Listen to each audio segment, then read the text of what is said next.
Hello friends, welcome back to my YouTube channel. My name is Pradeep. दोस्तों, आज हम spoken classes की series की दूसरी क्लास यानी कि सेकंड क्लास शुरू करने जा रहे हैं। तो आज की इस क्लास में हम कुछ ऐसे सेंटेंसेस सीखेंगे जिसमें हम एट प्रेजेंट कोई काम कर रहे हैं। फॉर एग्ज़ाम्पल, मैं खाना खा रहा हूँ, मैं मार्केट जा रहा हूँ, मैं पढ़ाई कर रहा हूँ, तुम पढ़ाई कर रहे हो, तुम सो रहे हो।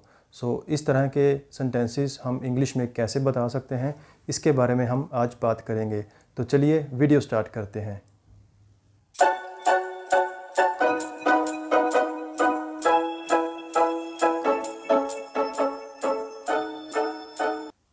अगर मुझे इंग्लिश में बताना हो कि मैं कोई काम कर रहा हूँ तो हम उसे कैसे बताएंगे। एग्ज़ाम्पल लेते हैं कि मैं खाना खा रहा हूँ, मैं खाना खा रहा हूँ। अब हमें इसे इंग्लिश में बताने के लिए सेंटेंस का इस्तेमाल करना पड़ेगा। तो चलिए स्टार्ट करते हैं। मैं खाना खा रहा हूँ यानी कि मैं को हम इंग्लिश में आई से रिप्रेजेंट करते हैं। आई, मैं। अब जो सेंटेंस है इसमें हमें ये बताना है कि मैं ये काम कर रहा हूँ, एट प्रेजेंट ये काम चल रहा है। उस केस में हम आई के साथ एक हेल्पिंग वर्ब लगाते हैं जिसको कि कहते हैं am. I am, I am. अब हमें वो एक्शन, वो टास्क लगाना है जो हम कर रहे हैं। अब मैं खाना खा रहा हूँ, खाना खाने को हम कहते हैं ईट, या फिर हम कहते हैं हैव। हम कुछ खाते हैं उसको हम हैव से भी रिप्रेजेंट कर सकते हैं, या फिर सिंपल भाषा में हम कह सकते हैं कि ईट। तो चलिए मैं यहाँ पे हैव का इस्तेमाल कर रहा हूँ जो कि एक एडवांस इंग्लिश का वर्ड है। So I M have. अब यहाँ पे हम वो डिनर लिख देंगे, ब्रेकफास्ट लिख देंगे, लंच लिख देंगे, जो भी हम कर रहे हैं। तो चलिए इस केस में मैं डिनर लिख देता हूँ। अब यहाँ पे हमें ये बताने के लिए कि ये काम चल रहा है, ये जो वर्ब है, ये जो एक्शन है, इसके साथ हमें ing लगाना पड़ेगा जो कि एक सफिक्स होता है जो कि ये दर्शाता है कि ये काम अभी चल रहा है। सो इस केस में मैं हैव के साथ ing लगा देता हूँ। So I am having dinner, I am having dinner. अब ये सेंटेंस इंग्लिश में ये बता रहा है कि मैं अभी ये काम कर रहा हूँ, मैं खाना खा रहा हूँ, आई एम हैविंग डिनर। चलिए एक एग्जांपल और लेते हैं। मैं पढ़ाई कर रहा हूँ, मैं पढ़ाई कर रहा हूँ। सो अगेन मैं को हम आई से रिप्रेजेंट करेंगे, आई। अगेन हमें आई के साथ एम लगाना पड़ेगा क्योंकि जो भी काम चल रहा है उसको बताने के लिए हमें सब्जेक्ट के साथ हेल्पिंग वर्ब जो है एम लगाना पड़ता है। यहाँ पे आई सब्जेक्ट है तो आई के साथ मैं एम लगा रहा हूँ, आई एम। अब हमें यहाँ पे वो काम बताना है जो हम कर रहे हैं। तो मैं यहाँ पे पढ़ाई कर रहा हूँ, so I am study. I am study हम लिख देंगे। स्टडी के साथ हमें अगेन ing को लिखना है, ing। I am studying, I am studying, मैं पढ़ रहा हूँ। ये ing जब हम लगाते हैं तो ये बताता है कि ये काम अभी चल रहा है, कंटिन्यू है, एट प्रेजेंट ये काम चल रहा है। चलिए एक एग्जांपल और देखते हैं। मैं स्कूल जा रहा हूँ, मैं स्कूल जा रहा हूँ, या फिर मैं ऑफिस जा रहा हूँ, या फिर मैं मार्केट जा रहा हूँ। तो उसको हम कैसे बताएंगे। अगेन मैं के लिए हम आई लिखेंगे, आई के साथ अगेन एम आ जाएगा, यह बताने के लिए कि हम जो काम कर रहे हैं उसको हम यहाँ पे बता रहे हैं। So I am. अब मार्केट जाना, स्कूल जाना, ऑफिस जाना, इस सब के लिए हम वर्ब इस्तेमाल करते हैं गो। जाने को हम बोलते हैं गो। अब अगेन इस एक्शन के साथ हमें ing लगाना है, आई एम गोइंग, मैं जा रहा हूँ, आई एम गोइंग, मैं जा रहा हूँ। अब हमें उस जगह का नाम बताना है जहाँ पे हम जा रहे हैं, चाहे वो मार्केट हो सकती है, चाहे वो स्कूल हो सकता है, कोई ऑफिस हो सकता है। So I am going, going के साथ हमें एक प्रेपोजिशन लगानी पड़ती है जो कि है टू, बताने के लिए कि मैं वहाँ जा रहा हूँ। So I am going to, इसके आगे स्कूल।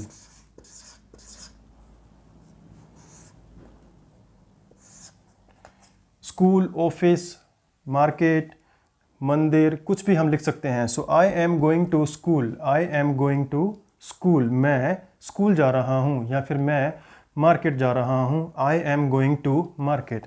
तो चलिए फ्रेंड्स, इस तरीके से हम जो भी काम एट प्रेजेंट कर रहे हैं हम वो बता सकते हैं कि ये एट प्रेजेंट मौजूदा टाइम में ये काम हो रहा है। So I am going to school. चलिए, ये तो बात होगी मेरे बारे में, मैंने बता दिया कि मैं ये काम कर रहा हूँ। अब हमें सामने वाले के बारे में बताना है कि वो ये काम कर रहा है, यानी कि तुम। अब तुम को हम इंग्लिश में यू से रिप्रेजेंट करते हैं। तो चलिए तुम के बारे में अब इंग्लिश में सेंटेंस बनाते हैं। चलिए एक एग्जाम्पल से इसे समझते हैं कि हम इसे इंग्लिश में कैसे बोलेंगे। सो एग्जाम्पल है, तुम खेल रहे हो, तुम खेल रहे हो। अब हमें तुम को इंग्लिश में यू से रिप्रेजेंट करना होता है, तुम यानी कि यू। अब अगेन यू के साथ भी हमें एक हेल्पिंग वर्ब लगाना पड़ेगा जो कि बताएगा कि ये काम अभी चल रहा है। सो इस केस में हम यू के साथ एक हेल्पिंग वर्ब लगाते हैं, are, you are, you are. अब हमें यहाँ पे वो एक्शन, वो काम लगाना है जो तुम कर रहे हो। सो हमारा एग्जाम्पल है कि तुम खेल रहे हो। खेलना को हम इंग्लिश में प्ले बोलते हैं, प्ले। So you are. अब प्ले के साथ अगेन हमें सफिक्स लगाना पड़ेगा, ing। So you are playing, you are playing, तुम खेल रहे हो, यू आर प्लेइंग। इसके बाद हम वो स्पोर्ट्स का नाम लिख सकते हैं जो भी तुम सामने वाला खेल रहा है। फॉर एग्जाम्पल, तुम क्रिकेट खेल रहे हो, यू आर प्लेइंग क्रिकेट। तुम क्रिकेट खेल रहे हो, यू आर प्लेइंग क्रिकेट। चलिए एक एग्जाम्पल और देखते हैं, तुम अपना कमरा साफ कर रहे हो, तुम अपना कमरा साफ कर रहे हो। सो अगेन यू को हम, तुम को हम यू लिख देंगे, यू। अगेन हमारे साथ यू के साथ आ जाएगा आर, यू आर। अब कमरा साफ करना, सफाई करना को हम बोलते हैं क्लीन, क्लीन। सो क्लीन एक काम है, एक एक्शन है जो हम इस समय कर रहे हैं। इसको बताने के लिए हमें क्लीन के साथ ing लगाना पड़ेगा। So you are cleaning, you are cleaning, तुम साफ कर रहे हो। क्या कर रहे हो? कमरा साफ कर रहे हो, कार को साफ कर रहे हो, अपने घर को साफ कर रहे हो, कुछ भी जो भी आप कर रहे हैं आप उसको यहाँ पे लिख सकते हैं। तो हम इस एग्जाम्पल में हमने कहा है कि तुम अपना कमरा साफ कर रहे हो। सो यू आर क्लीनिंग, अपना कमरा यानी कि योर, तुम्हारा अपना। So you are cleaning your room. चलिए, तुम अपना कमरा साफ कर रहे हो, you are cleaning your room. तुम अपना घर साफ कर रहे हो, you are cleaning your house.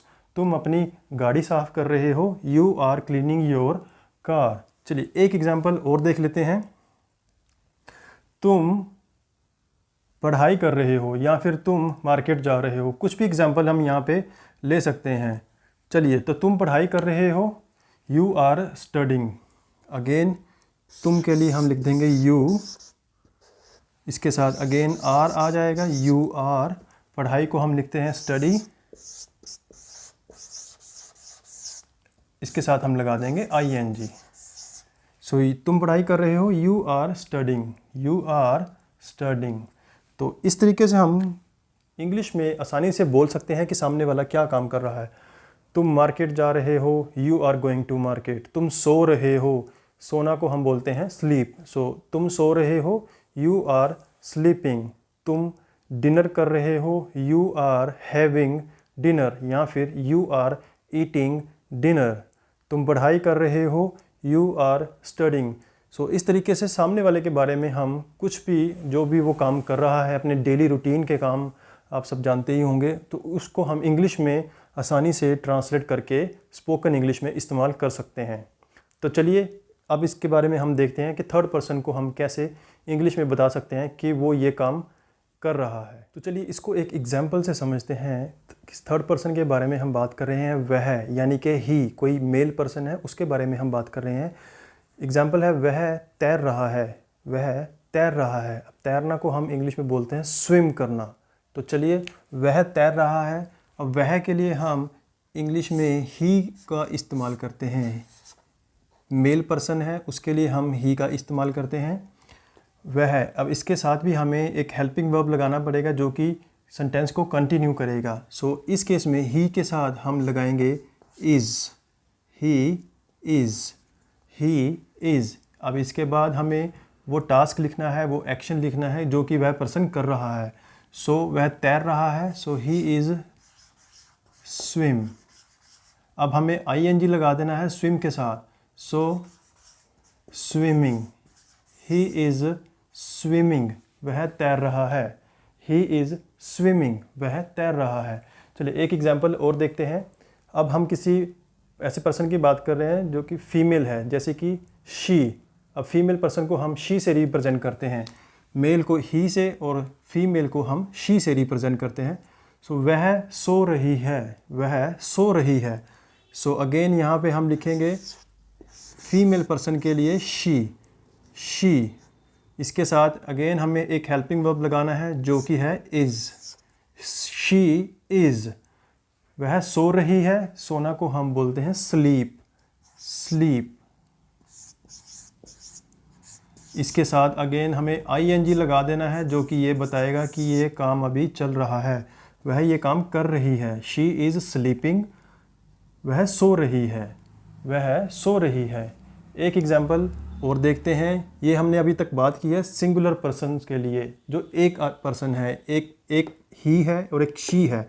अब हम एक से ज़्यादा पर्सन के बारे में बात करेंगे तो उनको हम इंग्लिश में रिप्रेजेंट करते हैं दे से। अगर एक से ज़्यादा पर्सन है तो उसको हम दे से रिप्रेजेंट करते हैं वह सारे। वो कोई एक ग्रुप हो सकता है, एक से ज़्यादा, 2, 5, 10 एक ग्रुप हो सकता है, तो उन सब के लिए हम दे का इस्तेमाल करेंगे। अब दे के साथ हमें यहाँ पे एक हेल्पिंग वर्ब लगाना है आर। अब यहाँ पे इज़ नहीं लगेगा क्योंकि इज़ जो है वो सिंगुलर पर्सन के साथ ही लगता है, जैसे कि ही, शी या फिर कोई नाम। अब प्लूरल के लिए हमें यहाँ पे आर लगाना पड़ेगा। तो चलिए एग्जांपल ले लेते हैं कि वह एक समूह है, वह एक ग्रुप है, वह मूवी देख रहे हैं। अब मूवी देखना को हम लिखते हैं वॉच। कोई भी चीज़ हम कुछ लंबे समय के लिए देखते हैं तो उसके लिए हम वॉच लगाते हैं, जैसे कि मूवी देखना, कोई मैच देखना, क्रिकेट मैच, फुटबॉल मैच, कोई भी हम टीवी सीरियल देखते हैं तो उस केस में हम वॉच का इस्तेमाल करते हैं। सो यहाँ पे दे आर वॉच के साथ अगेन हमें ing लगाना है जो कि ये बताएगा कि ये काम अभी वो कर रहे हैं, अभी काम चल रहा है। They are watching. अब इसके बाद हमें वो काम लगा देना है जो कि वो कर रहे हैं। दे आर वॉचिंग मूवी, कोई क्रिकेट मैच देख रहे हैं। चलिए हम यहाँ पे क्रिकेट मैच लिख देते हैं, दे आर वॉचिंग क्रिकेट। यहाँ पे आप कुछ भी लिख सकते हैं। तो इस तरीके से आप बता सकते हैं कि एक से ज़्यादा पर्सन है वो ये काम कर रहे हैं। They are watching cricket, they are watching movie, they are watching football. तो चलिए अब हम एक और एग्जांपल ले लेते हैं किसी पर्सन के नाम के बारे में। अगर किसी पर्सन को हम जानते हैं, हमें उसका नाम पता है, तो उसको हम कैसे बता सकते हैं कि वह पर्सन ये काम कर रहा है। चलिए हम एग्जांपल ले लेते हैं। कोई नाम है जैसे कि राम कोई काम कर रहा है, राम खाना पका रहा है। सो यहाँ पे हम उसका नाम लिखते हैं राम।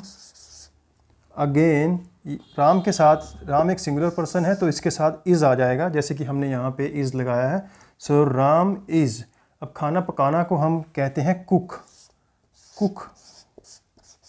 और कुक के साथ ing लगा देंगे तो ये बताएगा कि ये काम अभी चल रहा है, राम ये काम कर रहा है, राम खाना पका रहा है, राम इज़ कुकिंग। तो चलिए दोस्तों, इस तरीके से हम थर्ड पर्सन के बारे में बता सकते हैं कि वो ये काम कर रहा है या वो ये काम कर रही है, या फिर एक से ज़्यादा पर्सन है तो वो ये काम कर रहे हैं। तो अभी तक हमने जाना कि हम कैसे बता सकते हैं कि मैं ये काम कर रहा हूँ, तुम ये काम कर रहे हो, या फिर कोई थर्ड पर्सन है वो ये काम कर रहा है। लेकिन अगर मुझे तुमसे पूछना हो कि क्या तुम ये काम कर रहे हो, तो हम इसको कैसे इंग्लिश में पूछेंगे। तो ये क्वेश्चन मार्क वाला सेंटेंस बन जाता है जिसमें कि हम सामने वाले से पूछ रहे हैं कि क्या वो ये काम कर रहा है। तो चलिए इसका एक एग्जांपल देखते हैं। पहले बात करते हैं, अगर हम किसी से कहते हैं कि तुम ये काम कर रहे हो, फॉर एग्ज़ाम्पल कि तुम खेल रहे हो, सो उस केस में हम, जैसे कि मैंने आपको पहले बताया था, यू आर प्लेइंग, तुम खेल रहे हो। लेकिन अगर मुझे सामने वाले पर्सन से पूछना हो कि क्या तुम खेल रहे हो, जैसे कि हम नॉर्मली पूछते हैं क्या तुम खा रहे हो, क्या तुम सो रहे हो, क्या तुम मार्केट जा रहे हो, क्या तुम खेल रहे हो, इस तरीके के क्वेश्चन हम सामने वाले से कभी पूछते हैं। तो ये उस सिचुएशन में पूछे जाने वाले क्वेश्चंस हैं, हम ये सेंटेंसेस बना रहे हैं। तो अब एक सिंपल क्वेश्चन एग्जांपल हम ले रहे हैं कि कोई पर्सन है सामने वाला, वो खेल रहा है, तो हमने उससे कहा कि तुम खेल रहे हो। अगर मुझे उससे पूछना हो कि क्या तुम खेल रहे हो, तो उसे हम कैसे पूछेंगे? आपको सिर्फ ये जो हेल्पिंग वर्ब है इसको पहले बोल देना है, यानी कि आर, हेल्पिंग वर्ब को हमें पहले बोल देना है, और जिसके बारे में हम पूछ रहे हैं यानी कि तुम, यानी कि यू, उसको लिख देंगे आर यू, अब वो काम जो वो कर रहा है, सो आर यू प्लेइंग।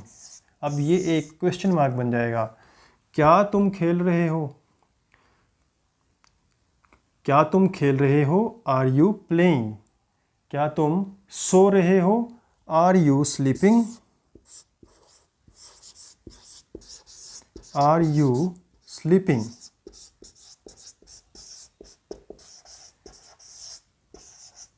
सिर्फ हमें जो ये हेल्पिंग वर्ब है उसको पहले लिख देना है आर, और जिसके बारे में हम पूछ रहे हैं उसको उसके बाद में लिखेंगे, और वो काम। सो इस तरीके से हम ये पूछेंगे, क्या तुम सो रहे हो, आर यू स्लीपिंग, क्या तुम खेल रहे हो, आर यू प्लेइंग, क्या तुम मार्केट जा रहे हो, are you going to market, क्या तुम खाना खा रहे हो, आर यू हैविंग डिनर, क्या तुम खाना पका रहे हो, आर यू कुकिंग, क्या तुम स्टडी कर रहे हो, पढ़ रहे हो, आर यू स्टडिंग। सो इस तरीके से हम सामने वाले से क्वेश्चन भी पूछ सकते हैं स्पोकन में बहुत ही आसानी से, और उसका जवाब भी हम दे सकते हैं कि तुम ये काम कर रहे हो। तो चलिए एक एग्जांपल थर्ड पर्सन के बारे में भी देख लेते हैं कि अगर हमें थर्ड पर्सन के बारे में पूछना हो कि क्या वो ये काम कर रहा है, तो उसको हम कैसे पूछेंगे। चलिए एग्जांपल लेते हैं, कोई पर्सन है जैसे कि राम। अगर हमें पूछना हो कि राम, क्या राम सो रहा है, क्या राम सो रहा है, सो आपको अगेन, अब हमने यहाँ पे थर्ड पर्सन के लिए जो एक हेल्पिंग वर्ब इस्तेमाल किया था वो था इज़। इसके बाद हम उस पर्सन का नाम लिख देंगे जिसके बारे में हम पूछ रहे हैं। इज़ राम, क्या राम सो रहा है, is Ram sleeping, is Ram sleeping. इस तरीके से हम पूछ सकते हैं, क्या राम सो रहा है, इज़ राम स्लीपिंग, क्या राम खेल रहा है, is Ram playing, is Ram playing, क्या वो खाना पका रही है, is she cooking food, is she cooking food, क्या वो मूवी देख रहे हैं, एक से ज़्यादा पर्सन है, प्लूरल है, तो उसके लिए हम दे का इस्तेमाल करते हैं। So are they watching movie, are they watching movie. इस तरीके से हम क्वेश्चन पूछ सकते हैं किसी सामने वाले पर्सन के बारे में, या फिर किसी थर्ड पर्सन के बारे में, या फिर एक से ज़्यादा पर्सन के बारे में। अगर मैं बात करूं कि खुद के लिए कि मैं ये काम कर रहा हूं, मैं पढ़ रहा हूं, तो नॉर्मली हम खुद के लिए ये क्वेश्चन नहीं पूछते हैं, क्या मैं पढ़ रहा हूं, क्या मैं खेल रहा हूं। नॉर्मली हम ऐसे क्वेश्चन नहीं पूछते हैं। फिर भी अगर आपको बताना हो या पूछना हो कि क्या मैं पढ़ रहा हूं, तो जैसे हमने यहाँ पे लिखा था, आई एम स्टडिंग, मैं पढ़ रहा हूँ। अगर आपको खुद से पूछना हो कि क्या मैं पढ़ रहा हूँ, तो उस केस में हम ये जो हेल्पिंग वर्ब है एम, इसको हम पहले बोलेंगे, उसके बाद अपने आप से, यानी कि मैं के लिए आई, सो एम आई स्टडिंग, एम आई स्टडिंग। अब यहाँ पे क्वेश्चन मार्क है ये एक। तो इस तरीके से हम अपने आप से भी सवाल कर सकते हैं, क्या मैं ये काम कर रहा हूँ। तो तो चलिए दोस्तों, आज की इस वीडियो में हमने ये जाना कि हम कैसे आसानी से स्पोकन इंग्लिश को इम्प्रूव कर सकते हैं। छोटे छोटे सवाल पूछ के, छोटे छोटे जवाब दे के, शॉर्ट सेंटेंसेस के बारे में हमने जाना। अगर आपको ये वीडियो अच्छी लगी हो तो आप इसको लाइक और शेयर करना ना भूलें, और अगर आप हमारे चैनल पे नए हैं तो चैनल को सब्सक्राइब करना ना भूलें। नेक्स्ट वीडियो में हम आपके लिए स्पोकन इंग्लिश से रिलेटेड ही कुछ नए सेंटेंसेस लेके आएंगे, जिनको आप अपनी डेली लाइफ में यूज़ करके अपनी इंग्लिश को इम्प्रूव कर सकते हैं। आपको सिर्फ ज़रूरत है एक अच्छी प्रैक्टिस करने की। जितनी ज़्यादा आप इन सेंटेंसेस के बारे में प्रैक्टिस करेंगे, जितना ज़्यादा आप बोलेंगे अपनी डेली लाइफ में, उतना ही आपकी इंग्लिश जो है एक अच्छी इंग्लिश इम्प्रूव होगी आपकी। तो चलिए वीडियो को यहीं पे ख़त्म करते हैं। Till then take care.